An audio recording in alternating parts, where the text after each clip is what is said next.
Dan muka surat 64, soalan 26. Pelajar 23 menunjukkan pandangan ortografik bagi objek A.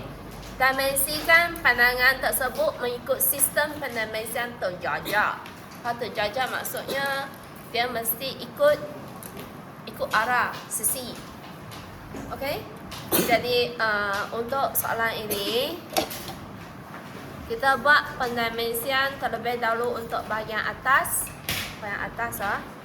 Jadi kita lukiskan untuk yang atas ni ada lebar ini kan. Lepas tu lebar secara keseluruhan. Ada dua kelebaran yang kamu perlu labelkan. Satu lagi kedudukan. Kedudukan pun penting.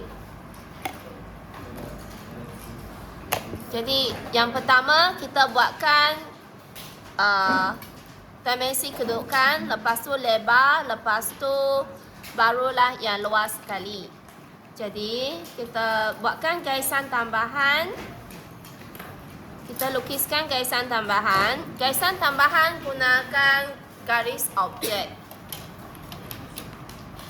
Ingat, garisan tambahan kamu tak boleh lekat pada sisi objek.